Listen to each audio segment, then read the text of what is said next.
L49 Hindi अध्याय 481 दुर्भाग्य की रूपरेखा _2 यमामोटो परिवार की प्रसिद्धि के कारण ही ऑक्सिलरी ब्रेन इतनी जल्दी और आसानी से उनके बारे में सटीक जानकारी प्राप्त करने में सक्षम था।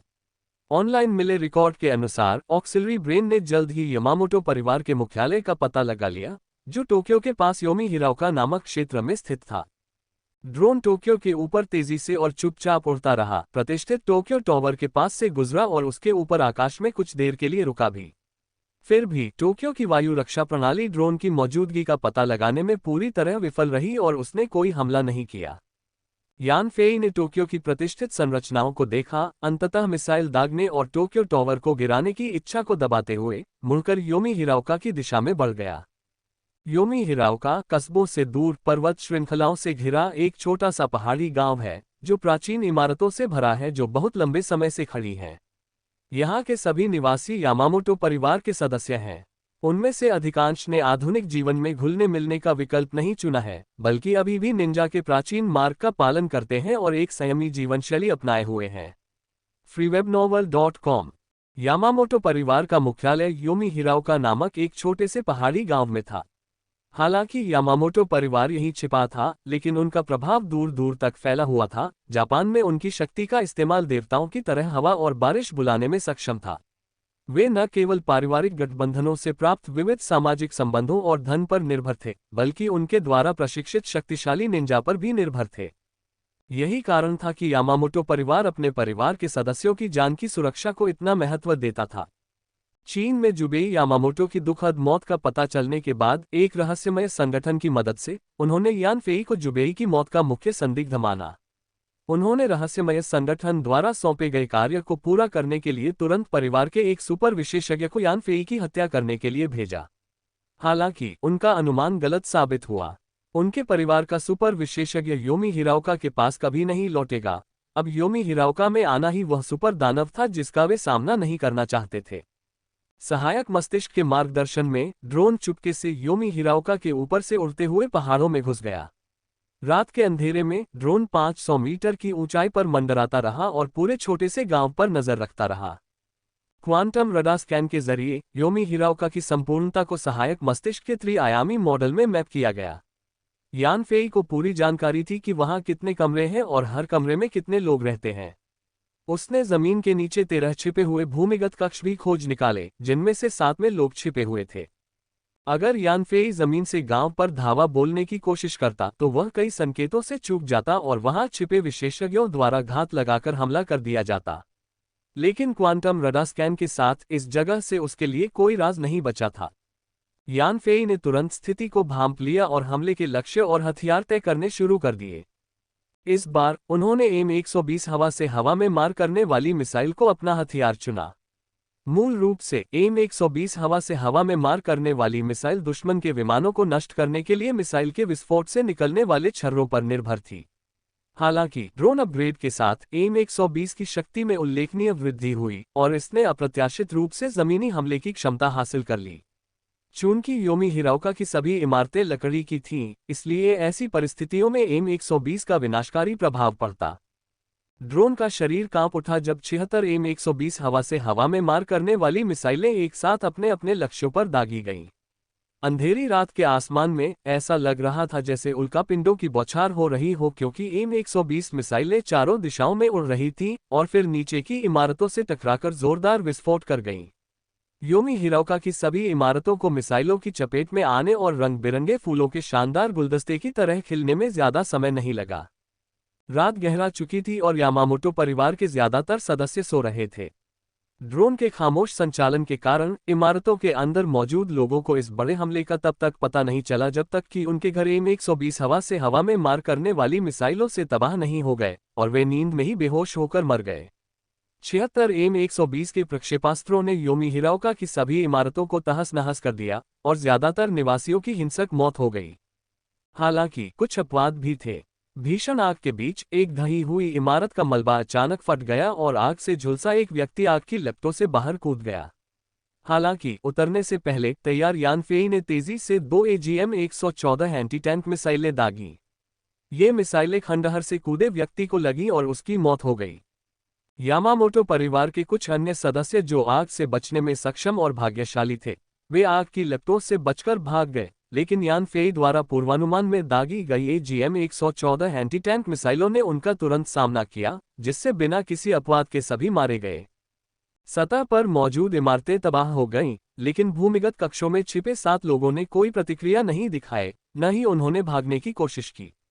यान फेई, जो गतिरोध के लिए धैर्य नहीं दिखा पा रहा था, ने सीधे उन भूमिगत कक्षों पर निशाना साधा जहां वे छिपे हुए थे 2 GBU-28 लेजर गाइडेड बमों से। क्वांटम रडार से निर्देशित 2 GBU-28 लेजर निर्देशित बमों ने एक भूमिगत बंकर को निशाना बनाया।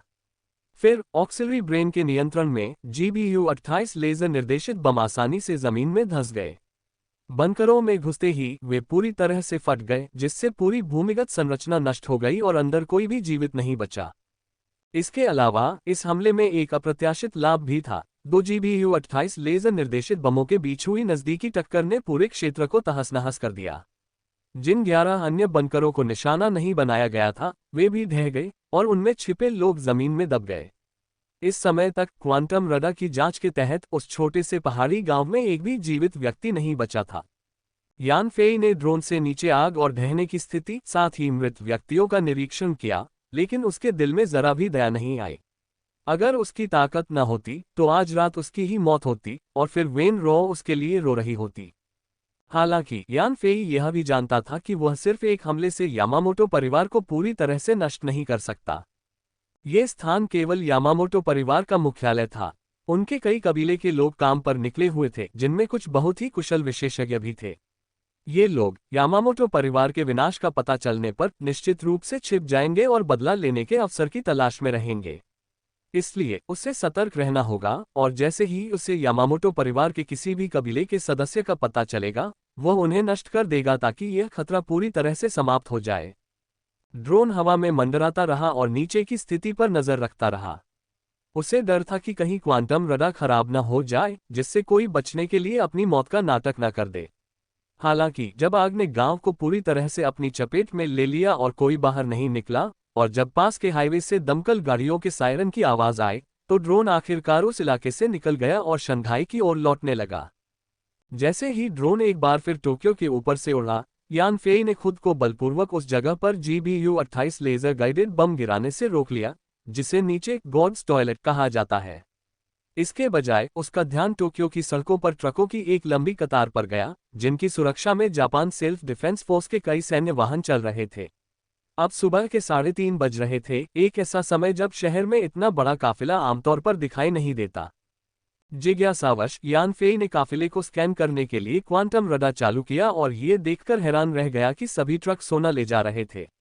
काफिला 50 ट्रकों से बना था और हर ट्रक में अनुमानित 20 टन सोना देखकर काफिले में कुल मिलाकर 1000 टन सोना ले जाया जा रहा था। तभी यान फेई की नज़र इन ट्रकों पर बैंक ऑफ जापान के लोगों पर पड़ी। जापान के केंद्रीय बैंक होने के नाते उन्हें पूरा यकीन था कि यह सोना उनका ही है और वे इसे स्थानांतरित करने की प्रक्रिया में थे। भोर के इस समय किसी की नज़र में आए बिना उनके लिए इस सोने का परिवहन बहुत सुरक्षित था। वर्तमान में 1500 टन सोने के मालिक यान फेई को जापानी सोने की ज्यादा चिंता नहीं थी। वह उस इलाके से निकलने की तैयारी कर रहा था, लेकिन अचानक उसके मन में एक विचार आया, इसलिए उसने तुरंत वहां से जाने का विचार त्याग दिया। इसके बजाय उसने चुपचाप ड्रोन को नियंत्रित करके सोने के परिवहन काफिले के ऊपर से गुजरने दिया, जो फिर जापान के स्वर्ण भंडार केंद्र की ओर मुड़ गया। सोने से लदे ट्रक एक बड़े प्रांगण में रुके और केंद्र के कर्मचारियों द्वारा फोकलिफ्ट से उन्हें गोदाम में ले जाने का इंतजार कर रहे थे।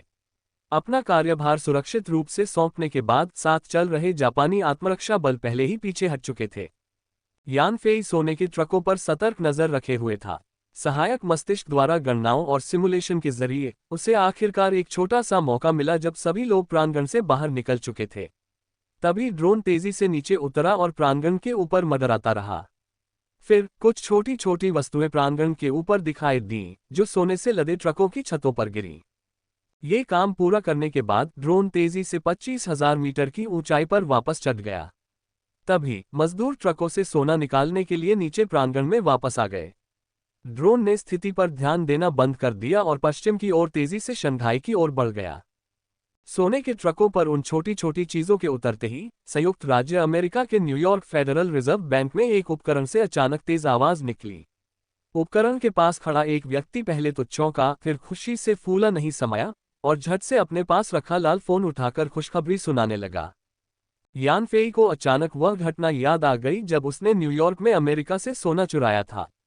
इस मामले में उसे अमेरिकी सरकार के लिए एक देश को दुश्मन बनाना था ताकि वे अपना गुस्सा किसी और पर केंद्रित कर सकें। वरना बिना किसी शक के अमेरिका दुनिया पर अंधाधुंध हमला कर देगा। वे अपने राजनीतिक उद्देश्यों को पूरा करने के लिए चीन को भी निशाना बना सकते थे। अपनी हरकतों से चीन को परेशानी में डालने से बचाने के लिए यान फेई ने जापान में सोना ले जा रहे काफिले को देखकर अमेरिकी सोने की चोरी के लिए जापान को दोषी ठहराने की सोची।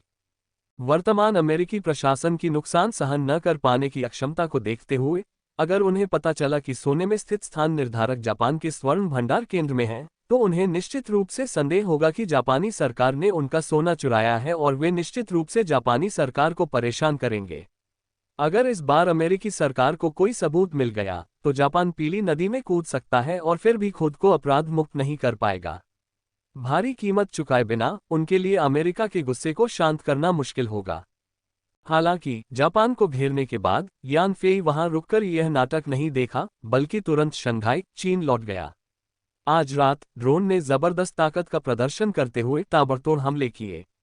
इस दौरान ड्रोन ने भारी मात्रा में उच्च तकनीक वाले गोला बारूद दागे, लेकिन उनकी खपत केवल 42 टन थी। इसका मतलब था कि वह अभी भी 50 टन गोला बारूद दाग सकता था। अगर यान फेई चाहता तो वह आज रात जैसा हमला एक बार फिर कर सकता था। गोला बारूद की क्षमता में वृद्धि ने ड्रोन की निरंतर युद्ध क्षमता को काफी बढ़ा दिया।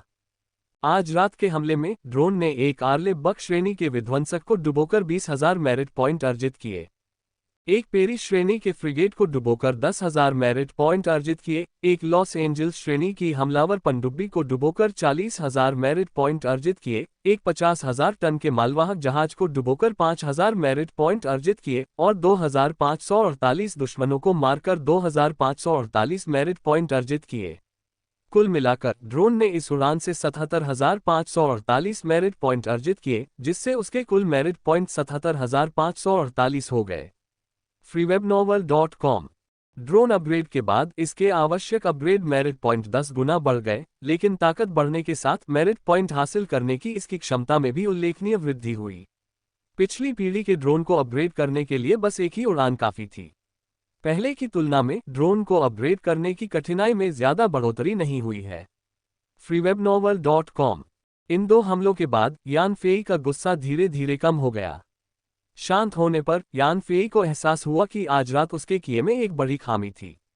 हालांकि उसने यामामोटो परिवार के मुख्यालय को तबाह कर दिया था और उनके कई सुपर एक्सपर्ट्स को मार डाला था, फिर भी उसने दुश्मनों को उजाले से अंधेरे में धकेल दिया था। बचे हुए यामामोटो परिवार के सदस्य निश्चित रूप से छिप जाएंगे और उनसे निपटना और भी मुश्किल हो जाएगा। अंधेरे में छिपकर वे किसी भी क्षण यान फेई पर हमला कर सकते थे, जिससे उसे काफी परेशानी हो सकती थी। इसे ध्यान में रखते हुए यान फेई ने उत्तरी अमेरिका में स्थित जियाओ परिवार के मुख्यालय को नष्ट करने के लिए तुरंत हमला नहीं किया, बल्कि वह सही समय का इंतजार कर रहा था जब जियाओ परिवार के मुख्य सदस्य इकट्ठा हों ताकि वह अचानक हमला कर सके और जियाओ परिवार के साथ सभी समस्याओं को एक ही झटके में सुलझा सके। जैसे ही ड्रोन शंघाई लौटा, उसे एक दूरसंचार सिग्नल मिला। ऑक्सिलरी ब्रेन ने इस सिग्नल को हैक कर लिया और नेटवर्क वर्ल्ड में फिर से प्रवेश कर गया। उसने अंडरवर्ल्ड के डार्क वेब में लॉग इन किया और डिस्ट्रॉय के अकाउंट का इस्तेमाल करके फीपिंग द्वारा पोस्ट किए गए बाउंटी टास्क के नीचे टास्क कंप्लीट बटन पर क्लिक किया। फिर ड्रोन ने बताया कि कैसे उसने फीपिंग के खिलाफ साजिश रचने वाले यामामोटो परिवार को तबाह कर दिया और टास्क पूरा होने के सबूत के तौर पर नष्ट हो चुके यामामोटो परिवार मुख्यालय की कई तस्वीरें अपलोड की। हालांकि सुरक्षा कारणों से यान फेई ने कार्य प्रस्तुतिकरण में यह उल्लेख नहीं किया कि अमेरिकी सेना भी साजिश में शामिल थी, न ही उन्होंने कार्य पूरा होने के प्रमाण के लिए डूबे हुए अमेरिकी सैन्य नौसेना और पनडुब्बियों की कोई छवि अपलोड की। ड्रोन की क्षमताओं में व्यापक रूप से वृद्धि की गई थी, जिससे यह अमेरिकी सैन्य युद्धपोतों और पनडुब्बियों को आसानी से मार गिराने में सक्षम हो गया था। हालांकि इसके और संयुक्त राज्य अमेरिका के बीच अभी भी एक बड़ा अंतर था, जिसे कम समय में पाटा नहीं जा सकता था। अन्य असमानताओं पर ध्यान दिए बिना अगर अमेरिका को यान फेई का स्थान पता चल जाता और वह उस पर कुछ परमाणु बम गिरा देता, तो भले ही उसकी ताकत अविश्वसनीय हो, वह तुरंत खत्म हो जाता। इस प्रकार यान फेई का इस समय अमेरिकी सेना को भड़काने का कोई इरादा नहीं था, बल्कि उसने चुपचाप सहना चुना, बिना किसी अभिव्यक्ति के कष्ट सहना। अगर अमेरिकी सेना की हार सार्वजनिक नहीं होती, तो अपने स्वार्थ के लिए वे अपनी हार का प्रचार नहीं करते और चुपचाप समाधान खोजते। हालांकि जैसे ही अमेरिकी सेना की हार सबके सामने आ जाती और देश में उबलती जनमत को शांत करने के लिए वे भयंकर प्रतिशोध शुरू कर देते। विध्वंसक का पता न लगने पर वे अनिवार्य रूप से इनामी कार्य पोस्ट करने वाले के लिए मुसीबत खड़ी कर देते। हालांकि यान फेई ने कभी भी फेई पिंग होने की बात स्वीकार नहीं की थी, लेकिन उसने इससे इनकार भी नहीं किया था। कभी कभी उसने जानबूझकर दूसरों को यह अनुमान लगाने दिया कि वह फेई पिंग है। इसलिए अगर अमेरिकी सेना बदला लेना चाहेगी तो वह निश्चित रूप से यान फेई को निशाना बनाएगी। अमेरिकी सेना के अहंकार और अविवेक के कारण वे केवल संदेह के आधार पर यान फेई पर जवाबी कार्रवाई करेंगे। उस समय यान फेई की स्थिति बहुत कठिन हो जाएगी। उसकी गतिविधियां, जिनमें ड्रीम टेक्नोलॉजी का विकास भी शामिल है, चीन की घरेलू सीमाओं के भीतर ही सीमित रहेंगी। और अगर विध्वंसक ने अमेरिकी नौसेना को डुबोने का स्पष्ट दावा नहीं किया होता और युद्धपोत पर मौजूद सभी अमेरिकी सैनिक मारे गए होते, तो अमेरिकी सेना को पता ही नहीं चलता कि इतने कम समय में उनके युद्धपोत को किसने डुबो दिया। क्योंकि उनके युद्धपोत के डूबने के समय यान फेई शंघाई के एक अस्पताल में मौजूद थे, इसलिए अमेरिकी सेना को उन पर कभी शक नहीं होता। डार्क वेब पर डिस्ट्रॉयर के अकाउंट से मिशन पूरा करने के बाद यान फेई ने नेटवर्क से लॉग आउट कर दिया। उसने मिशन पूरा होने की पुष्टि के लिए तुरंत फेई पिन के अकाउंट का इस्तेमाल करने की योजना नहीं बनाई थी, बल्कि उसने थोड़ी देर इंतजार करने का फैसला किया। इस तरह पूरी प्रक्रिया न तो बहुत अचानक लगेगी और न ही कोई उसे डिस्ट्रॉयर से जोड़ पाएगा। एक बार जब ड्रोन ने चुपके से उड़ान भरने की क्षमता हासिल कर ली, तो वह और भी ज्यादा मायावी हो गया। हजारों किलोमीटर की ऊंचाई पर अपनी उड़ान के दौरान किसी भी व्यक्ति या उपकरण ने उसका पता नहीं लगाया। इसके तुरंत बाद ड्रोन शंघाई के बाहर समुद्र में वापस आ गया, एक समुद्री खाई में छिपकर यान फेई के अगले बुलावे का इंतजार करने लगा। अस्पताल में यान फेई ने ड्रोन से अपना ध्यान हटाकर वापस अपने शरीर पर ध्यान केंद्रित किया। उसने पाया कि उसका हाथ अनजाने में सो रही लू पिनपिन ने कसकर पकड़ रखा था। यान फेई का हाथ पकड़े हुए वह असाधारण रूप से शांत लग रही थी, मानो उसने अपना मन पूरी तरह से शांत कर लिया हो और उसके चेहरे के जख्म भी अब दर्द नहीं कर रहे थे। यान फेई को अचानक लगा कि लू पिनपिन बहुत दयनीय है, इसलिए उसने उसे जाने नहीं दिया बल्कि उसे अपना हाथ पकड़े रहने दिया। अगले कुछ दिनों तक यान फेई लू पिनपिन के साथ अस्पताल में ही रहे। उन्होंने दूर से ही टेलीफोन के जरिए ड्रीम टेक्नोलॉजी के सामान्य कामकाज का निर्देशन किया। थोड़ी मरम्मत के बाद ड्रीम टॉवर तीसरे दिन आधिकारिक तौर पर चालू हो गया और ड्रीम टेक्नोलॉजी के कर्मचारी नियमित काम पर लौट आए, जिससे कंपनी फिर से पटरी पर आ गई। इस दौरान यू शियाओजो भी यान फेई को ढूंढने अस्पताल गया और घटना के बारे में कुछ अंदरूनी जानकारी हासिल की। यान फेई ने यू शियाओजो को वह सब कुछ बताया जो वह बता सकता था, और जो बातें वह नहीं बता सका उनके बारे में उसने या तो अनभिज्ञता जताई या भूल गया। विशिष्ट जानकारी प्राप्त न कर पाने के कारण चीन की विशेष ड्यूटी यूनिट को हार माननी पड़ी और इसके बजाय उन्होंने उच्च अधिकारियों की ओर से यान फेई के प्रति अपनी संवेदना व्यक्त की।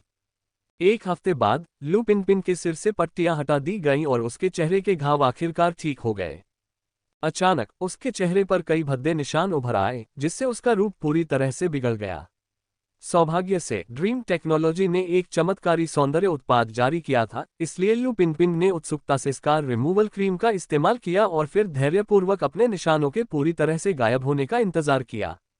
यान फेई की नजरों में अपनी छवि बनाए रखने के लिए लू पिनपिन ने उसे जबरदस्ती दूर भेज दिया ताकि वह अपना बदसूरत रूप न देख सके। असहाय यान फेई अस्पताल से निकलकर ड्रीम टावर स्थित अपने घर लौट सका। इस दौरान उसने जापान से आने वाली खबरों पर नजर रखी और पाया कि यामामोटो परिवार के मुख्यालय का विनाश जापान में एक महत्वपूर्ण खबर बन गया था। हालांकि इन रिपोर्टों में ध्यान थोड़ा भटक गया था। सभी ने इस विनाश का कारण अचानक लगी जंगल की आग को बताया, जिसने एकांत में स्थित यामामोटो परिवार के मुख्यालय को अपनी चपेट में ले लिया, जिससे इस लंबे समय से चले आ रहे परिवार का पूरी तरह से पतन हो गया। फिर जापानी मीडिया ने जंगल की आग को रोकने के लिए नागरिक गोलाबारी का आह्वान करना शुरू कर दिया। इनमें से किसी भी रिपोर्ट में विदेशी ताकतों के शामिल होने का कोई जिक्र नहीं था। उनके कथन में यह एक दुर्घटना थी। आम जापानी इन खबरों में कुछ भी गलत नहीं समझ पा रहे थे, वे बस एक महान जापानी परिवार के पूर्ण पतन का शोक मना रहे थे। यान फेई, जो इस घटना को भड़काने वाला था, के अलावा किसी को नहीं पता था कि प्रसिद्ध यामामोटो परिवार का सफाया हो चुका है। यामामोटो परिवार की घटना की खबरों की बाढ़ के बीच एक छोटी सी और अनकही कहानी भी थी जिसने शायद ही किसी का ध्यान खींचा हो। रिपोर्ट में बताया गया है कि यामामोटो परिवार की दुर्घटना वाली रात जापान में तैनात अमेरिकी सेना और जापानी सेना ने टोक्यो डाउनटाउन में अचानक एक सैन्य अभ्यास किया। यह अभ्यास स्थानीय निवासियों को बिना किसी पूर्व सूचना के और बिना किसी पूर्व निर्धारित योजना के किया गया था, जिसका उद्देश्य यथार्थवाद और सहजता को बढ़ावा देना था। हालांकि इस अभ्यास में कोई योजना नहीं थी, फिर भी यह इस आधार पर था कि जापान के गोल्ड रिजर्व सेंटर पर केबी एजेंटों ने हमला किया था। इसमें बताया गया था कि जापानी और अमेरिकी सेनाएं इन आतंकवादियों से कैसे निपटेंगी। चूंकि अमेरिकी सेनाएं नियमित रूप से केबी एजेंटों से निपटती रहती थीं, इसलिए उन्होंने केबी आतंकवादियों की भूमिका निभाई और जापानी सेना ने गोल्ड रिजर्व सेंटर की रक्षा करने वाले रक्षक सैनिकों की भूमिका निभाई। केंद्र को लेकर उनके बीच भीषण युद्ध छिड़ गया। अभ्यास की यथार्थवादिता को बढ़ाने के लिए इस लाइव फायर ड्रिल में न केवल बड़ी संख्या में अमेरिकी और जापानी सेनाएं तैनात की गईं, बल्कि दोनों पक्षों की ओर से बड़ी संख्या में टैंक, बख्तरबंद वाहन और यहां तक कि पर्याप्त संख्या में लड़ाकू विमान भी तैनात किए गए।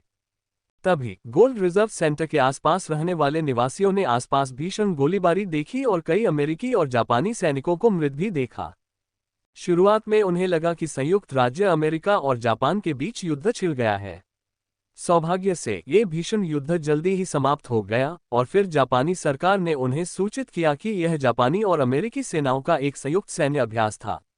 सैन्य मेकअप कलाकारों द्वारा दोनों सेनाओं के मृत सैनिकों को वास्तविक दिखाने के कारण स्थानीय निवासियों को गलतफहमी हो गई और उन्होंने सोचा कि ये लोग वास्तव में मर गए हैं। चूंकि अमेरिकी सेनाएं और जापानी सेनाएं अक्सर जापान में संयुक्त सैन्य अभ्यास करती रहती हैं, इसलिए जापानी जनता को कोई आपत्ति नहीं थी। उन्होंने अभ्यास के यथार्थवादी स्तर की भी सराहना की, यह मानते हुए कि जापानी सेना ने आखिरकार अपनी किताबी सैनिक छवि को त्याग दिया है और अपने पूर्ववर्तियों की भावना को थोड़ा बहुत दिखाना शुरू कर दिया है। फिर ये घटना यामामोटो परिवार मुख्यालय के विनाश की भयावह खबर के आगे दब गई और किसी ने भी इसके पीछे छिपे किसी भी छिपे हुए इरादे की जांच करने की जहमत नहीं उठाई। समाचार देखकर केवल यान फेई को ही पता चला कि यह कोई संयुक्त सैन्य अभ्यास नहीं था, बल्कि अमेरिकी और जापानी सेनाओं के बीच एक वास्तविक युद्ध था जिसमें भारी जनहानि हुई थी। स्थानीय निवासियों ने जो शव देखे वे असली लाशें थीं, मेकअप कलाकारों द्वारा गढ़ी गई लाशें नहीं। वे युद्ध में इसलिए गए क्योंकि संयुक्त राज्य अमेरिका ने जापान के गोल्ड रिजर्व सेंटर में अपने पोजीशन लोकेटर पहले ही खोज लिए थे, जिसके कारण अमेरिकी सरकार ने जापान में तैनात सैनिकों को जांच के लिए भेजा, जिसके परिणामस्वरूप वहां तैनात जापानी सेनाओं के साथ भीषण युद्ध हुआ। शायद अमेरिकी सेना की गंभीर प्रतिक्रिया से घबराकर अमेरिकी सरकार से बातचीत के बाद जापानी सरकार ने फायदे नुकसान का आकलन किया और अनिच्छा से रियायतें दी, जिससे संक्षिप्त संघर्ष शांत हो गया। इसके अलावा अगले दिन उन्होंने यामामोटो परिवार मुख्यालय के विनाश की बड़ी खबर का इस्तेमाल इस और भी महत्वपूर्ण खबर को छिपाने के लिए किया, ताकि जापानी नागरिकों को अंदर हो रहे लेन देन का पता न चले। हालांकि ऐसी बातें कभी पूरी तरह से छुपी नहीं रह सकती और कुछ लोगों को अंदर की कहानी पता थी। अगले दिन से ही जापानी शेयर बाजार में भारी गिरावट देखी गई, जिससे पता चलता है कि जापान ने संयुक्त राज्य अमेरिका के गुस्से को शांत करने के लिए भारी कीमत चुकाई होगी। लेकिन यान फेई को अंदर की कहानी जानने में ज्यादा दिलचस्पी नहीं थी। वह बस इस बात से खुश था कि उसकी फंसाने और बलि का बकरा बनाने की चाल आखिरकार कामयाब हो गई।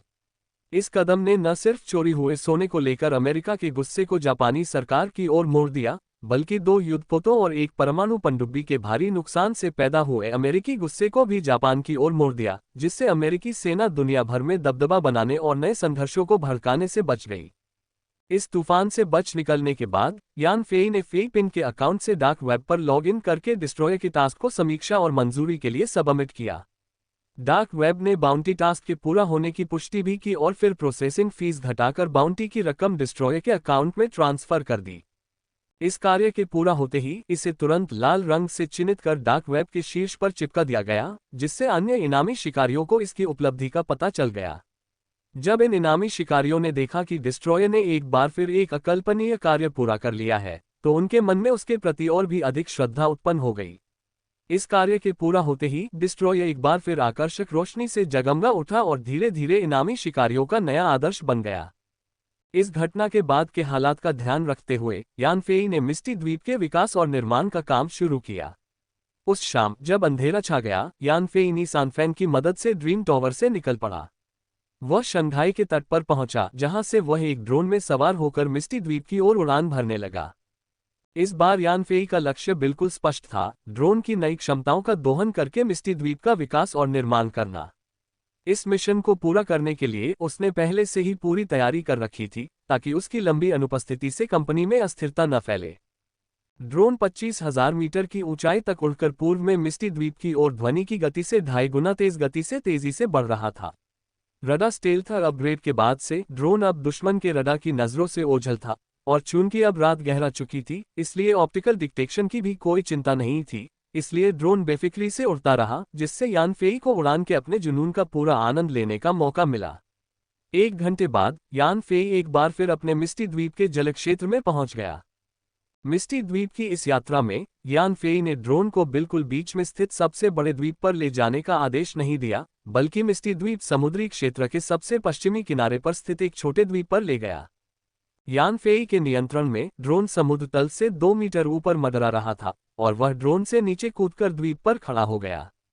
द्वीप बड़ा नहीं था, केवल लगभग 5 वर्ग मीटर में फैला था, और यह अनियमित कठोर चट्टानों से भरा हुआ था, जिससे यान फेई के लिए स्वतंत्र रूप से घूमने के लिए मुश्किल से ही जगह बचती थी।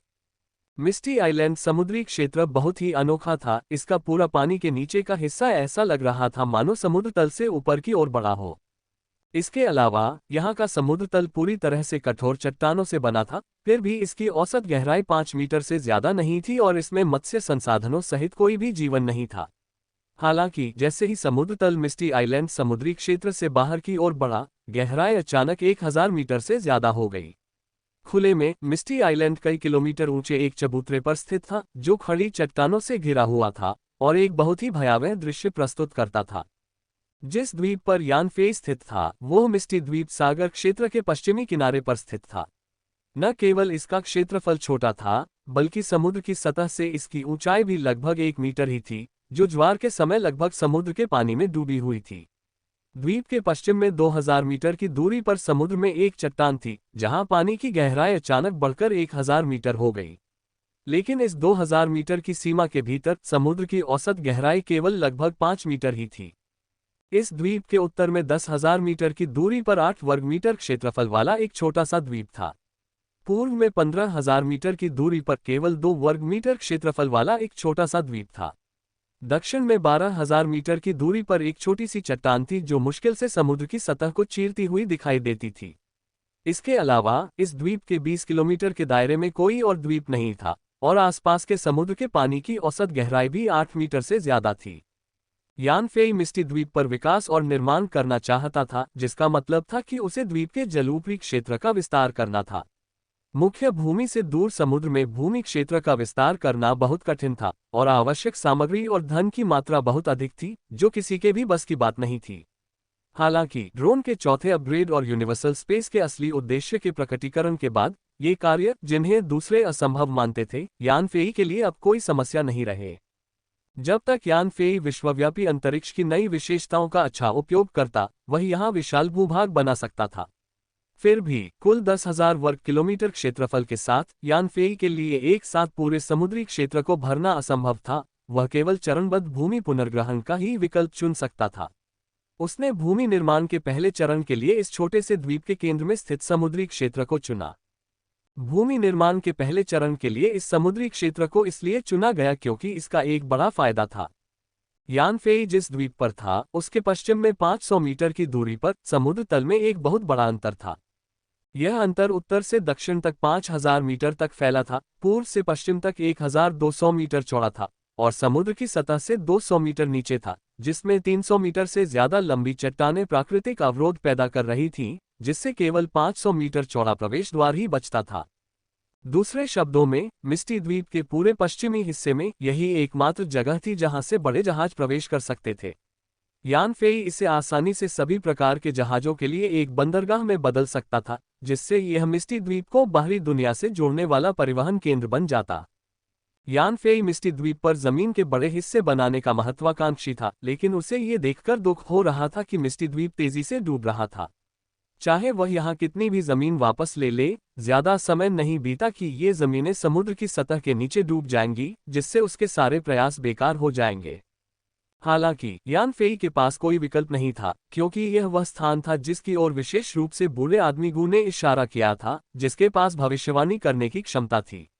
इसलिए यान फेई ने क्वांटम रडार को सक्रिय करके मिस्टी द्वीप पर विस्तृत जानकारी एकत्र की, फिर द्वीप के डूबने की गति का आकलन किया ताकि यह पता लगाया जा सके कि क्या वह डूबने की गति से भी तेजी से जमीन बना सकता है। जल्द ही मिस्टी द्वीप का सारा डेटा ऑक्सिलरी ब्रेन के डेटाबेस में दर्ज हो गया। जब यान फेई ने डेटा को स्पष्ट रूप से देखा तो वह कुछ स्तब्ध रह गया और उसे अपनी आंखों पर यकीन नहीं हो रहा था। ड्रोन के अपग्रेड के बाद जब वह मिस्टी द्वीप से दूर था, तब मिस्टी द्वीप का समुद्र तल से ऊपर का दृश्य क्षेत्र बिल्कुल वैसा ही बना रहा जैसा पहले था। दूसरे शब्दों में, इन 10 दिनों में वहां कोई और धंसाव नहीं हुआ था। यह ध्यान देने योग्य है कि धंसाव की सबसे तेज दर से मिस्टी द्वीप हर महीने 20 सेंटीमीटर से ज्यादा धंस रहा था, यानी 10 दिनों में लगभग 7 सेंटीमीटर। यान फेई का दिल खुशी से उछल पड़ा, लेकिन उसे डर था कि कहीं स्कैनिंग में कोई गड़बड़ी तो नहीं हो गई। जल्दी से उसने सहायक मस्तिष्क का इस्तेमाल करके मिस्टी द्वीप को फिर से स्कैन किया और बिल्कुल नया डेटा प्राप्त किया। हालांकि ये बिल्कुल नया डेटा पिछले डेटा सेट जैसा ही था, जिसका मतलब था कि मिस्टी द्वीप अज्ञात कारणों से डूबना बंद हो गया था। सहायक मस्तिष्क ने तुरंत एकत्रित डेटा का इस्तेमाल करके अनुमान लगाया कि अगर कोई अप्रत्याशित घटना नहीं घटी तो ये समुद्री क्षेत्र भविष्य में फिर कभी नहीं डूबेगा। निष्कर्ष पर पहुंचने के बाद यान फेई बहुत खुश हुआ। द्वीप खरीदने के बाद से ही वह इसके डूबने की समस्या को लेकर लगातार चिंतित था। अगर बूढ़े आदमी गू ने उसे वह स्थान न बताया होता तो वह बहुत पहले ही इस समुद्री क्षेत्र को छोड़कर विकास के लिए कहीं और तलाश करता। हालांकि उसे नहीं पता था कि यह समुद्री क्षेत्र क्यों डूबता रहा या रुका क्यों, लेकिन जब तक ये डूबता नहीं, उसे पूरा विश्वास था कि ब्रह्मांडीय अंतरिक्ष की अद्भुत क्षमताओं से वह इस समुद्री क्षेत्र में एक विशाल भूभाग बना सकता है।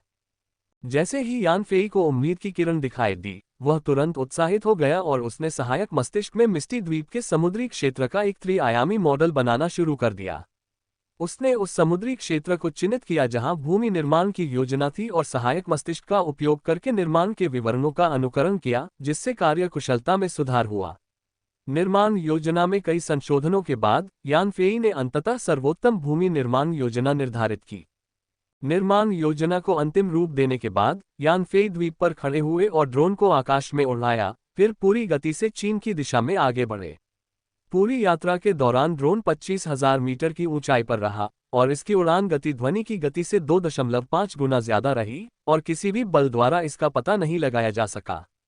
लगभग 2 घंटे बाद ड्रोन चीन के भीतरी इलाकों में प्रवेश कर गया और पश्चिमी प्रांत, जो चीन का सबसे पश्चिमी क्षेत्र है, पहुंच गया। पश्चिमी प्रांत विशाल और संसाधनों से समृद्ध है, लेकिन इसका प्राकृतिक वातावरण बेहद कठोर है। पानी की कमी के कारण हर जगह रेगिस्तान है। खासकर पश्चिमी प्रांत में तारिम बेसिन के मध्य में चीन का सबसे बड़ा और दुनिया का दूसरा सबसे बड़ा गतिशील रेगिस्तान तकलामाकन रेगिस्तान स्थित है। यान फेई ने अपने ड्रोन को एक योजना के साथ तकलामाकन रेगिस्तान में भेजा था। उसकी योजना इस विशाल रेगिस्तान में गतिशील पीली रेत का उपयोग करके समुद्र को पुनः प्राप्त करना और भूमि बनाना था। ऐसा करके वह न केवल पश्चिमी प्रांत में गतिशील रेत की मात्रा को कम करेगा, जिससे रेगिस्तान का और विस्तार नहीं हो पाएगा, बल्कि वह इस रेत का उपयोग समुद्र को पुनः प्राप्त करने और मिस्टी द्वीप सागर क्षेत्र में भूमि बनाने के लिए भी कर सकेगा। यान फेई ने आज रात कार्रवाई करने का फैसला इसलिए किया क्योंकि तकलामाकन रेगिस्तान में एक विशाल रेतीला तूफान आने वाला था, जो 3-5 दिनों तक चलेगा। इन 3-5 दिनों के दौरान पूरा तकलामाकन रेगिस्तान पीले रंग की धुंध में डूबा रहेगा, जिससे उपग्रहों, हवाई जहाजों या लोगों के लिए ये जानना असंभव हो जाएगा कि रेतीले तूफान के अंदर क्या हो रहा है। ड्रोन तकलामाकन रेगिस्तान के केंद्र के ऊपर मंडरा रहा था, जहां तेज हवाओं ने हवा में पीली रेत उड़ा दी थी। हालांकि ड्रोन की गतिशीलता बेहद शक्तिशाली थी और अपने विशाल आकार के बावजूद ये तेज हवाओं के बीच बिल्कुल स्थिर रहा। ड्रोन के नीचे कई विशाल रेत के टीले थे जिनकी स्थिति स्थिर नहीं थी, वे हवा के साथ लगातार अपना स्थान बदल रहे थे। वे जहां से भी गुजरते वे जीवन के लिए निषिद्ध क्षेत्र बन जाते थे, जिन्हें जीवन नाशक कहा जाता था। इस मिशन के लिए यान फेई का लक्ष्य ये विशाल रेत के टीले थे। वह इन विशाल टीलों को खत्म करना चाहता था और उनके भीतर की रेत को हजारों किलोमीटर दूर मिस्टी द्वीप पर स्थानांतरित करना चाहता था। एक विशाल स्थानांतरण लक्ष्य रेत के टीले का चयन करने के बाद यान फी ने ड्रोन को नीचे उतरने के लिए नियंत्रित किया और इस विशाल रेत के टीले के तल पर पहुंच गया। इस समय रेगिस्तान में प्रचंड हवाएं गरज रही थीं, पीली रेत के साथ घूम रही थीं और एक भयानक प्रलयकारी दृश्य प्रस्तुत कर रही थीं। यह अच्छी बात थी कि एक ड्रोन अवतार यहां आया, अन्यथा यदि यानफी स्वयं भी यहां आ जाता तो भी ब्रह्मांडीय अंतरिक्ष से प्राप्त वस्तुओं के बिना उसकी स्थिति बहुत दयनीय होती। तेज हवाओं का सामना करते हुए ड्रोन धीरे धीरे नीचे उतरा और फिर टीले के नीचे रुक गया। यान फेई ने वर्चुअल कंट्रोल स्क्रीन पर अंडरग्राउंड ट्रेवर्सल फंक्शन पर क्लिक करना शुरू किया और ड्रोन को तेजी से बदलते देखा। पल भर में ड्रोन का सिर एक विशाल ड्रिल बिट में बदल गया और उसका शरीर एक मोटे सिलेंडर में बदल गया जिसके नीचे दो विशाल ट्रैक थे जो किसी समय दिखाई दिए थे। रूपांतरण के बाद आप देख सकते थे कि ड्रोन अपने विशाल ट्रैक से प्रेरित होकर आगे बढ़ने लगा। जब सिर पर लगा ड्रिल बिट सामने के विशाल रेत के टीले तक पहुंचा तो विशाल ड्रिल बिट घूमने लगा और तेजी से पीली रेत में एक छेद कर दिया। फिर ट्रैक्स हिलने लगे और ड्रोन का शरीर अपने द्वारा बनाए गए छेद से टीले में आगे बढ़ने लगा। चूंकि यह विशाल रेत का टीला एक बहता हुआ टीला था, इसलिए अंदर की पीली रेत बहुत ढीली थी और ड्रोन रेत में आसानी से तेजी से आगे बढ़ सकता था। जैसे ही ड्रोन का ड्रिल बिट तेज गति से घूमता, उससे निकली भारी मात्रा में रेत एक विशेष उपकरण द्वारा सिर से पूंछ तक पहुंच जाती, जिससे आगे जगह बन जाती ताकि ड्रोन आगे बढ़ सके। सिर्फ 20 मिनट में ड्रोन ने रेत के टीले के बिल्कुल बीच में 500 मीटर गहराई तक ड्रिलिंग कर दी। इस समय तक ड्रोन पीली रेत से घिरा हुआ जमीन के नीचे पहुंच चुका था। शरीर के बाहरी हिस्से में अंधेरा छाया हुआ था, लेकिन अंदर अच्छी रोशनी थी और ऑक्सीजन भी थी, जिससे लोग अंदर सामान्य रूप से रह पा रहे थे। कई करोड़ टन बेहद मुलायम और तरल पीली रेत ड्रोन पर भारी दबाव डाल रही थी। शुरुआत में ड्रोन का शरीर इतना दबाव नहीं झेल पाया, लेकिन एक बार जब उसने अपनी भूमिगत यात्रा क्षमता को सक्रिय कर दिया और सतह के नीचे प्रवेश कर गया, तो वह ऊर्जा बिंदुओं का उपभोग करके इस भारी दबाव को कम कर सका। इस भारी दबाव का सामना करने के लिए ड्रोन को हर सेकंड 10 ऊर्जा बिंदु खर्च करने पड़ते थे। ये समुद्र तल पर समान गहराई पर खपत से थोड़ा ज्यादा था, लेकिन 2 करोड़ बिंदुओं के कुल ऊर्जा भंडार के साथ ड्रोन बिना किसी अन्य कार्य के इस विशाल रेत के टीले के नीचे अनिश्चित काल तक रह सकता था। ड्रोन जैसे ही विशाल रेत के टीले के ठीक बीच में पहुंचा, वह जमीन के नीचे स्थिर हो गया। मिस्टी द्वीप पर यान फेई उत्साहित हो गया। क्या वह दुनिया बदल पाएगा? यह इसी क्षण पर निर्भर था। उसने ड्रोन के इर्द गिर्द केंद्रित सार्वभौमिक अंतरिक्ष से एक अंतरिक्ष चैनल शुरू करना शुरू किया और अचानक ड्रोन बॉडी की सतह पर एक द्वार प्रकट हुआ। इस अंतरिक्ष चैनल का व्यास पूरे 10 मीटर तक पहुंच गया। जैसे ही चैनल बना, ड्रोन के ऊपर की पीली रेत गुरुत्वाकर्षण के कारण तेजी से नीचे गिरकर ब्रह्मांडीय अंतरिक्ष में भर गई। कुछ ही समय में 10,000 घन मीटर क्षमता वाला ब्रह्मांडीय अंतरिक्ष पीली रेत से लबालब भर गया। इस बीच ड्रोन के ऊपर विशाल रेत के टीले पर बस एक हल्का सा गड्ढा बन गया। अगर कोई ध्यान से न देखे तो कोई भी बदलाव नजर नहीं आता, खासकर इसलिए क्योंकि बाहर तेज हवा चल रही थी, इसलिए किसी को अंदाजा भी नहीं होता कि इतनी बड़ी मात्रा में पीली रेत अचानक गायब हो गई है। चूंकि यह विशाल रेत का टीला एक गतिशील टीला था जिसमें कोई जीवन नहीं था, इसलिए पीली रेत को ब्रह्मांडीय अंतरिक्ष में ले जाया जा सकता था। रेत के भीतर मौजूद जीवाणु और अन्य सूक्ष्म जीव ब्रह्मांडीय अंतरिक्ष में प्रवेश कर सकते थे, लेकिन प्रवेश करते ही वे नष्ट हो जाते थे। पीली रेत ब्रह्मांडीय अंतरिक्ष में मुक्त रूप से गिरती हुई प्रवेश करती थी, इसलिए यानफी को उसे सक्रिय रूप से इकट्ठा करने की आवश्यकता नहीं पड़ी, जिससे रेत प्राप्त करने में खर्च होने वाली आध्यात्मिक शक्ति नगण्य हो गई और कोई प्रतिकूल प्रभाव नहीं पड़ा। विश्व अंतरिक्ष को पीली रेत से भरने के बाद यान फेई ने ड्रोन वाले सिरे पर अंतरिक्ष चैनल बंद कर दिया और फिर तुरंत मिस्टी द्वीप पर एक द्वार खोल दिया। यान फेई के सामने 2 मीटर व्यास का एक द्वार दिखाई दिया, जिससे लगातार पीली रेत गिर रही थी, जो उसके आगे समुद्री जल में गिर रही थी। यान फेई के नियंत्रण में रेत तेजी से नीचे गिरी। रेत पर खड़े होकर और धीरे धीरे आगे बढ़ते हुए उसने जल्द ही समुद्र की सतह पर एक पीली रेत का बांध बना दिया। चूंकि यहाँ समुद्र तल उथला था, इसलिए समुद्र तल को समतल करने के लिए ज्यादा रेत की जरूरत नहीं पड़ी। यूनिवर्सल स्पेस से 10,000 घन मीटर पीली रेत को मिस्टी द्वीप के पास प्रादेशिक जल में स्थानांतरित करने के बाद यान फेई ने एक पीली रेत की बाधा बनाई थी जो पिछले द्वीप के उत्तरी किनारे पर समुद्र की सतह से 5 मीटर ऊपर उठी थी। समुद्र की सतह के नीचे भरी गई गहराई के हिसाब से कुल ऊंचाई 10 मीटर थी, जिसकी चौड़ाई 10 मीटर और लंबाई 100 मीटर थी। यान फेई ने 5 मिनट में बनाए गए पीले रेत के बांध को देखा और अपनी कुशलता देखकर दंग रह गया। ब्रह्मांडीय अंतरिक्ष की रहस्यमयी शक्ति की मदद से उसने 6000 किलोमीटर दूर से 10,000 घन मीटर पीली रेत को कुछ ही मिनटों में मिस्टी द्वीप सागर क्षेत्र में स्थानांतरित कर दिया और वहां एक बांध भी बना दिया, जिससे एक ऐसा कार्य पूरा हुआ जिसे पूरा करने में दूसरों को बहुत समय और संसाधन लगते। freewebnovel.com। यान फेई ने केवल 10,000 ऊर्जा अंक और थोड़ी सी आध्यात्मिक शक्ति खर्च की थी। ये ऊर्जा अंक सामग्री के अति लंबी दूरी के स्थानांतरण के दौरान खर्च हुए थे। ऊर्जा अंकों की खपत के अनुसार यान फेई ने पाया कि 6000 किलोमीटर दूर 1 घन मीटर वस्तुएं स्थानांतरित करने पर उसे हर बार एक ऊर्जा अंक की हानि हुई। आध्यात्मिक शक्ति की यह हानि पीली रेत के संग्रह के कारण हुई थी। हजारों किलोमीटर से अधिक दूरी तक सामग्रियों के इस सफल बड़े पैमाने पर स्थानांतरण के बाद यान फेई को पता चला कि उनकी विधि सही और प्रभावी थी। वह तुरंत उत्साही हो गए, काम के प्रति जुनून से भर गए। जब सार्वभौमिक अंतरिक्ष की पीली रेत पूरी तरह से समुद्र में डाल दी गई तो उन्होंने अपने अंत में स्थानिक चैनल को बंद कर दिया और ड्रोन की तरफ वाले को फिर से खोल दिया और विशाल रेत के टीले से एक बार फिर पीली रेत एकत्र की। जल्द ही सार्वभौमिक अंतरिक्ष फिर से पीली रेत से भर गया। फिर यान फेई ने ड्रोन के अंतरिक्ष चैनल को बंद कर दिया और अपने अंत में वाले को खोल दिया, जिससे पश्चिमी प्रांत से पीली रेत तुरंत मिस्टी द्वीप सागर क्षेत्र में स्थानांतरित हो गई और फिर से उत्तरी सागर की सतह पर 10 मीटर ऊंचे और चौड़े 100 मीटर लंबे पीले रेत के बांध बनाए।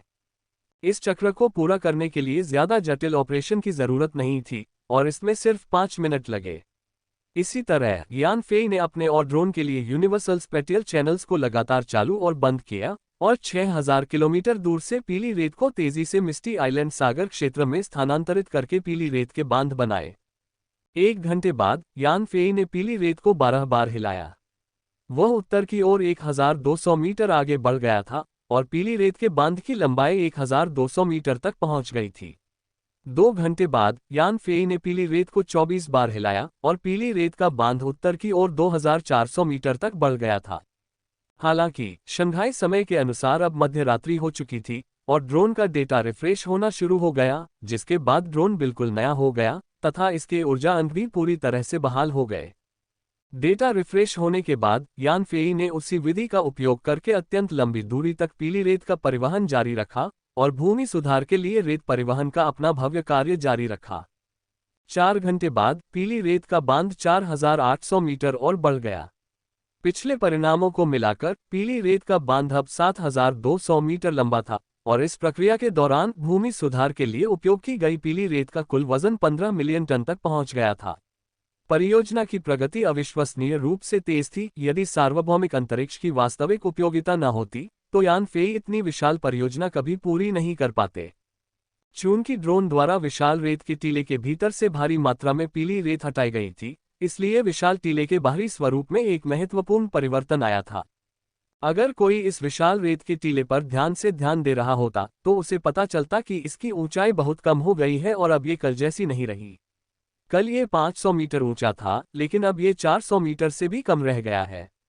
हालांकि बाहर एक चरम मौसम की घटना, एक रेतीला तूफान हो रहा था और किसी ने भी टीले में इस बदलाव को नहीं देखा। अगर किसी ने देखा भी कि टीला सिकुड़ गया है तो वे केवल यही मानेंगे कि टीले को बनाने वाली पीली रेत रेत के तूफान में उड़ गई होगी, जिससे टीले का आकार छोटा हो गया होगा। क्योंकि मिस्टी द्वीप का समय चीन के शंघाई समय से 2 घंटे आगे था। शंघाई में जहां सुबह के 4 बज रहे थे, वहीं मिस्टी द्वीप पर सुबह के 6 बज चुके थे और वहां भोर हो चुकी थी। हालांकि मिस्टी द्वीप के समुद्री क्षेत्र में छाई घनी सफेद धुंध के कारण किसी ने भी रात भर में मिस्टी द्वीप पर हुए भारी बदलावों पर ध्यान नहीं दिया, इसलिए यान फेई ने बिना किसी चिंता के पीली रेत का परिवहन जारी रखा। यान फेई की शक्ति अब बहुत प्रबल हो गई थी और लगातार पीली रेत ढोने के बावजूद उसे थकान महसूस नहीं हुई। इसके विपरीत पीली रेत के बांध का निरंतर विस्तार देखकर उसे और भी ऊर्जा मिली।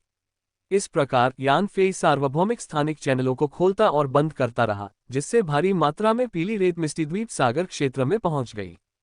4 घंटे और बीते और यान फेई ने पीली रेत के बांध को 4800 मीटर और बढ़ा दिया, जिससे उसकी कुल लंबाई 12000 मीटर हो गई।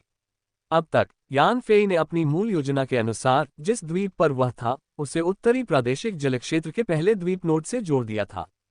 यान फेई ने पीली रेत के बांध का निर्माण दोनों द्वीपों के बीच सीधी रेखा में नहीं किया, बल्कि उन्होंने भूमि क्षेत्र के अधिकतम विस्तार के सिद्धांत के साथ बांध की दिशा को नियंत्रित किया। यही कारण है कि दोनों द्वीपों के बीच की सीधी दूरी केवल 10,000 मीटर होने के बावजूद पीली रेत के बांध की अंतिम लंबाई 12,000 मीटर तक पहुंच गई। पहले द्वीप नोड को जोड़ने के बाद यान फेई बहुत खुश हुआ। फिर सहायक मस्तिष्क द्वारा उसके दिमाग में प्रक्षेपित त्रिआयामी मानचित्र की मदद से उसने उत्तरी द्वीप से शुरू करते हुए पूर्व में एक और द्वीप नोड को जोड़ना शुरू किया। इस प्रकार यान फेई जहां था वहां से दक्षिण पूर्व दिशा में आगे बढ़ा और पीली रेत का बांध बनाता रहा। जैसे जैसे पीली रेत का बांध आगे बढ़ा, यान फेई ने एक अजीबोगरीब घटना देखी। हालांकि मिस्टी द्वीप का प्रादेशिक जल सफेद धुंध में डूबा हुआ था, लेकिन समुद्र की सतह पर शायद ही कोई लहरें थीं। वह यहाँ लंबे समय से पीली रेत का बांध बना रहा था और उसने कभी कोई बड़ी लहर नहीं देखी थी। यहाँ की लहरें कुछ अंतर्देशीय झीलों जितनी छोटी थीं, लेकिन इतनी शक्तिशाली नहीं थीं कि पीली रेत के बांध पर कोई विनाशकारी प्रभाव डाल सकें। हालांकि यान फेई को जल्द ही एहसास हो गया कि उसकी सफलता जरूर अच्छी किस्मत की वजह से थी, क्योंकि उसने एक ऐसे दौर का सामना किया था जब समुद्र शांत था और बड़ी लहरों और तूफानों से मुक्त था। उसने पहले से ही तैयारी कर रखी थी और पीली रेत के बांध को बहुत विशाल बनाने की योजना बनाई थी। समुद्र की सतह से इसकी ऊंचाई 5 मीटर और चौड़ाई 10 मीटर थी। इतने विशाल आंकड़ों के साथ पीली रेत का बांध बिना टूटे कुछ समय तक बड़ी लहरों और हवाओं का सामना कर सकता था।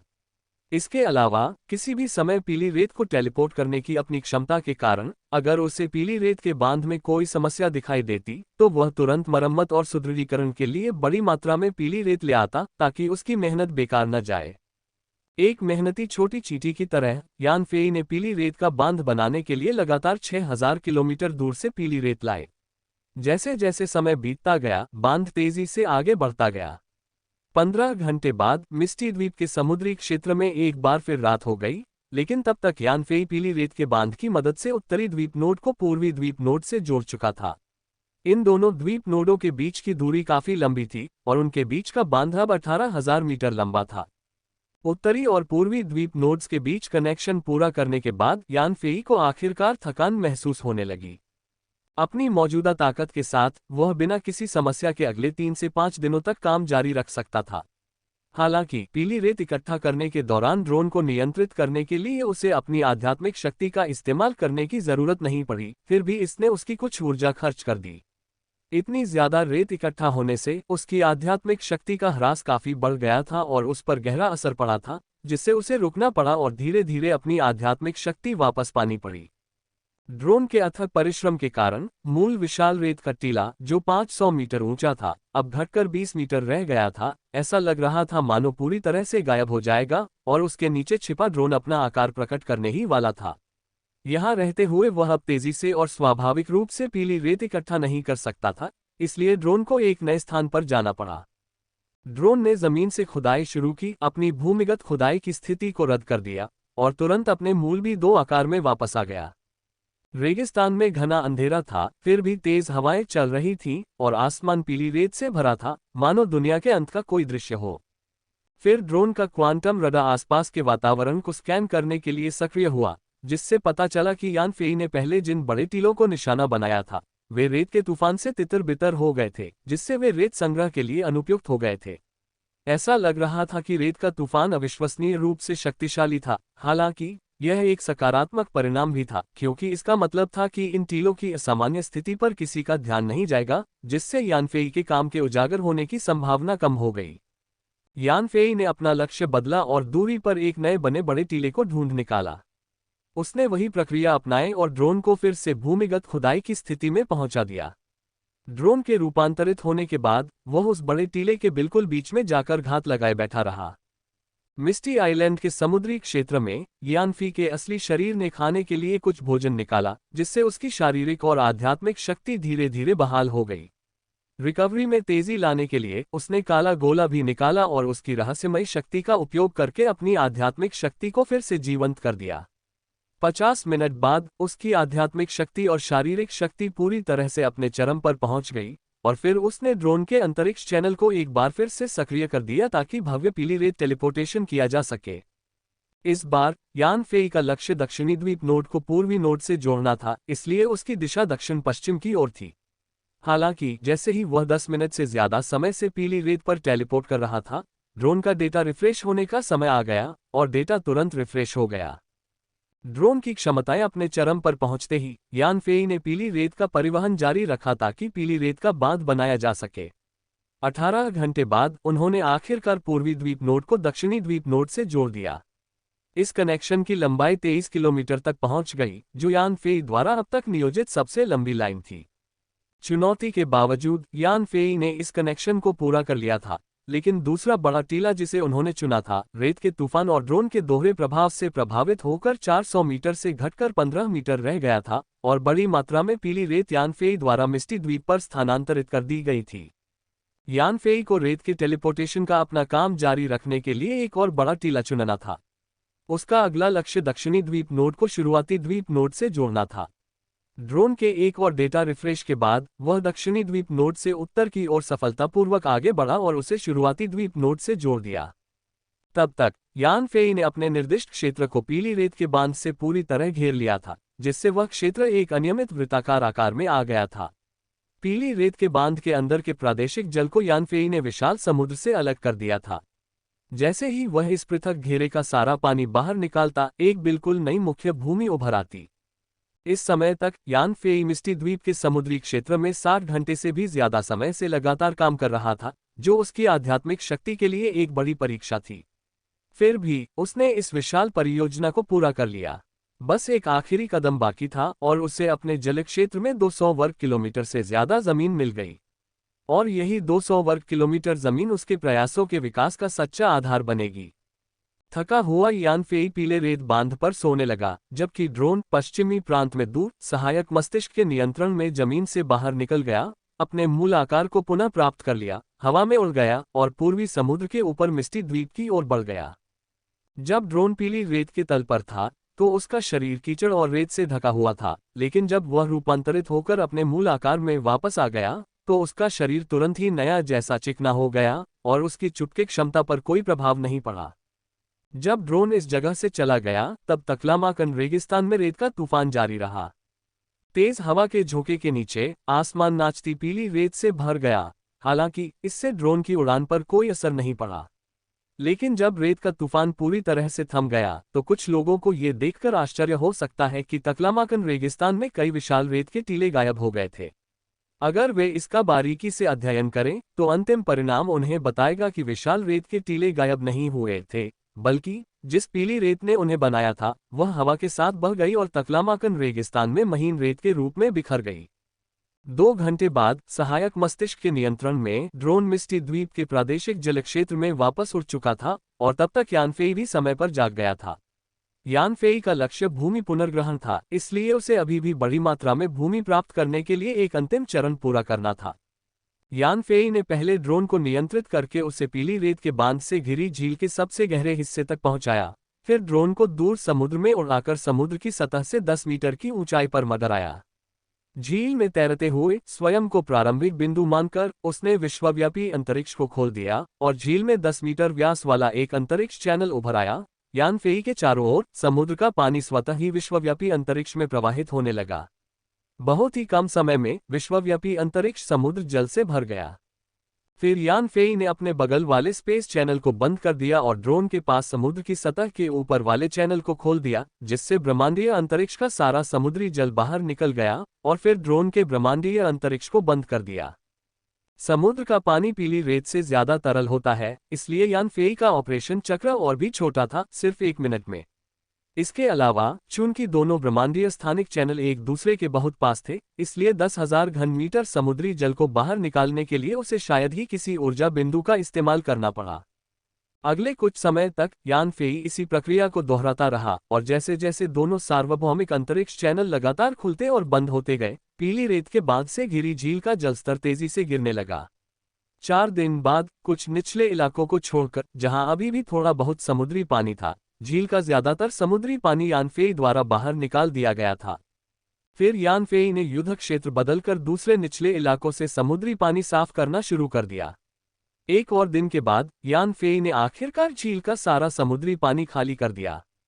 पीले रेत के बांध, जो पीले ड्रैगन जैसा दिखता था, कि नाकाबंदी के पीछे जमीन का एक विशाल विस्तार दिखाई दिया और इस जमीन का कुल क्षेत्रफल 202 वर्ग किलोमीटर तक पहुंच गया। इस पूरी प्रक्रिया को जमीन हिला देने वाली कहा जा सकता है और इसे आसमान छू लेने वाली घटना कहना भी अतिशयोक्ति नहीं होगी।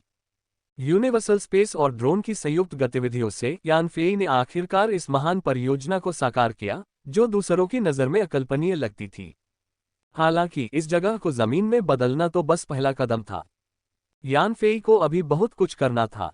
फिर भी ड्रोन की नई कार्यक्षमता के साथ वो जमीन के इस बिल्कुल नए टुकड़े के निर्माण को लेकर आत्मविश्वास से भरपूर था। यान फेई ने नोड्स पर स्थित कुछ प्रमुख द्वीपों पर भरोसा करते हुए कुछ ही दिनों में इन जलक्षेत्रों के भीतर 202 वर्ग किलोमीटर का चौंका देने वाला भूभाग तैयार कर लिया था। उनके इस कार्य को मानव इतिहास के सबसे महान चमत्कारों में से एक माना जा सकता है, जो किसी और ने नहीं बल्कि उनके द्वारा ही किया गया था। हालांकि ये चमत्कार दुनिया से छिपा रहना तय था और अपने जीवन में व्यस्त लोग कभी यह नहीं जान पाते कि इस दौरान मिस्टी द्वीप पर कुछ ऐसा घटित हुआ था जिसका दुनिया के राजनीतिक परिदृश्य के भविष्य के विकास पर दूरगामी प्रभाव पड़ा। भूमि पुनर्ग्रहण तो मिस्टी द्वीप के भव्य निर्माण और विकास की शुरुआत मात्र था। आने वाले समय में यान फेई दुनिया को और भी अजूबे दिखाएगा। एक रहस्यमयी शक्ति के मार्गदर्शन में मिस्टी द्वीप भी अपनी शाश्वत गाथा लिखने के लिए अंतर्राष्ट्रीय मंच पर कदम रखने वाला था। भूमि सुधार के दिनों में यान फेई मिस्टी द्वीप समुद्री क्षेत्र में धंसाव की समस्या पर बारीकी से नजर रखे हुए थे। जैसा कि सहायक मस्तिष्क ने अनुमान लगाया था, आगे कोई धंसाव नहीं हुआ, जिसका कारण किसी को पता नहीं था, ठीक वैसे ही जैसे मिस्टी द्वीप पर पहले भी अकल्पनीय धंसाव हुआ था। मिस्टी द्वीप सागर क्षेत्र में और अधिक धंसाव का न होना ही यान फेई की आशा का सर्वोत्तम परिणाम था। क्षेत्र के पूर्ण स्थिरीकरण के बाद ही वह आत्मविश्वास से व्यापक निर्माण और विकास कार्य कर सकता था, इसे अपना वास्तविक आधार बना सकता था, जहां उसे अब दूसरों की मनमानी नहीं करनी पड़ती। मिस्टी द्वीप पर हुई देरी के दौरान यान फेई पहले ही कई दिनों से शंघाई से बाहर था। इस दौरान गोपनीयता बनाए रखने के लिए यान फेई ने अपना मोबाइल फोन चालू नहीं किया था। अगर उसने उसे चालू भी कर दिया होता तो भी वह मिस्टी द्वीप समुद्री क्षेत्र में किसी भी फोन सिग्नल से कनेक्ट नहीं हो पाता। हालांकि इसका मतलब यह नहीं था कि सिग्नल थे ही नहीं। क्वांटम रडार चालू करने के बाद यान फेई उस क्षेत्र में सैटेलाइट फोन सिग्नल का पता लगाने में सक्षम हो गया। फिर सहायक मस्तिष्क ने अपनी गणनाएं शुरू की, सैटेलाइट फोन सिग्नल को क्रैक किया और सैटेलाइट फोन के जरिए बाहरी नेटवर्क वर्ल्ड से जुड़कर महत्वपूर्ण वैश्विक घटनाओं पर नजर रखी। हालांकि यान फेई इस द्वीप पर बाकी दुनिया से अलग थलग था, फिर भी उसे दुनिया भर में हो रही घटनाओं की पूरी जानकारी थी। उसकी मुख्य चिंता आपातकालीन संपर्क के लिए इस्तेमाल किए जाने वाले गुप्त मेलबॉक्स को लेकर थी, लेकिन सौभाग्य से कोई भी जरूरी ईमेल नहीं आया था जिससे किसी गंभीर समस्या का संकेत मिलता हो। इससे पता चलता है कि ड्रीम टेक्नोलॉजी बिना किसी बड़ी समस्या के सामान्य रूप से विकसित हो रही थी। जब यान फेई ने पीली रेत के बांध से घिरे सारे समुद्री पानी को खुले समुद्र में बहा दिया और शून्य से एक विशाल नई भूमि का निर्माण कर दिया, तो यहाँ उसका काम अस्थायी रूप से बंद हो गया और वह घर लौटने के बारे में सोचने लगा। इसलिए जब मिस्टी द्वीप पर रात हो गई तो यान फेई एक ड्रोन में सवार होकर घरेलू चीन की ओर वापस चल पड़ा। ड्रोन बिना किसी रुकावट के चीन वापस लौट आया और ड्रीम टावर के पास पहुंचते ही शंघाई के शहरी क्षेत्र के हवाई क्षेत्र में तेजी से प्रवेश कर गया। जब ड्रोन ड्रीम टावर पहुंचा और हवा में मडराने लगा तो यान फेई ड्रोन कॉकपिट से बाहर निकला और 600 मीटर की ऊंचाई से नीचे गिरा। उसने अपनी पीठ पर बंधे एक लंबे लिबादे से अपनी उतरने की गति और दिशा को नियंत्रित किया, ड्रीम टावर की छत पर लगे सिग्नल मास्ट से कुशलता से बचता हुआ और सीधे अपने ही घर के दरवाजे पर उतरा। अगले दिन यान फेई उनके कार्यालय पहुंचे और उनकी अनुपस्थिति के दौरान कंपनी के विकास और लंबित मुद्दों को समझने और उनका समाधान करने लगे। यान फेई के काम पर लौटने की खबर सुनकर लू पिंगपिंग, जो पहले पड़ोस के कार्यालय में काम कर रहे थे, वहां आ गए। जब यान फेई ने लू पिंगपिंग को देखा तो उसने देखा कि उसकी अनुपस्थिति में उसकी चोटें पूरी तरह से ठीक हो गई थीं और वह अपनी सुंदर उपस्थिति वापस पा चुकी थी। इसके अलावा इस कठिन परीक्षा के बाद लू पिंगपिंग और भी अधिक नाजुक और सुंदर लग रही थी, जिसमें एक अवर्णनीय आकर्षण था। यान फेई की अनुपस्थिति के दौरान लू पिंगपिंग अपनी उपस्थिति बहाल होने के तुरंत बाद काम पर लौट आई थीं। लू पिनपिन के नेतृत्व के कारण ही ड्रीम टेक्नोलॉजी को यान फेई की अनुपस्थिति में कोई समस्या नहीं हुई। लौटने पर जब उन्हें पता चला कि यान फेई कंपनी में नहीं है, तो उन्होंने यान फेई के कार्यालय की गतिविधियों पर नजर रखी। अब जब यान फेई वापस आ गई थी, तो वह जल्दी से वहां पहुंची। यान फेई को अब लू पिनपिन के मनमोहक आकर्षण का पता चला था। वह हक्का बक्का लू पिनपिन को देखता रह गया। उसके मोहित भाव को देखकर लू पिनपिन ने उसे चिढ़ाते हुए डांटा। वह अपने रूप को बहुत महत्व देती थी, हमेशा अपने रूप पर ध्यान देती थी, बेदाग सुंदरता पाने की कोशिश करती थी। लेकिन जब उसे एहसास हुआ कि उसका चेहरा खराब हो गया है, तो वह निराश हो गई। सौभाग्य से कंपनी के बेहतरीन दाग धब्बे हटाने वाले उत्पादों ने उसकी सूरत फिर से बहाल कर दी थी। फिर भी ठीक होने के बाद वो कुछ असुरक्षित महसूस कर रही थी। उसे डर था कि उसके रूप में खामियां हैं। हालांकि यान फेई के स्तब्ध भाव को देखकर लू पिनपिन आश्वस्त हो गया। जब तक यान फेई को उसका रूप पसंद था, उसे लगा कि यह सब सार्थक है। यान फेई को भी अपनी असहजता का एहसास हुआ। उसने अपना गला साफ किया और खुद को उस शर्मनाक स्थिति से बाहर निकाला। उसने कहा, पिनपिन, तुम्हारी टाइमिंग बिल्कुल सही है, मुझे बस तुमसे एक बड़ी बात करनी है। लू पिनपिन उत्सुक थे और उन्होंने पूछा, कोई बड़ा मुद्दा? आपने पहले कभी बड़ा मुद्दा शब्द का इस्तेमाल नहीं किया, क्या इस बार वास्तव में कोई महत्वपूर्ण बात सामने आई है? यान फेई ने एक रहस्यमयी मुस्कान दी, लैपटॉप को लू पिनपिन की ओर घुमाया और कहा,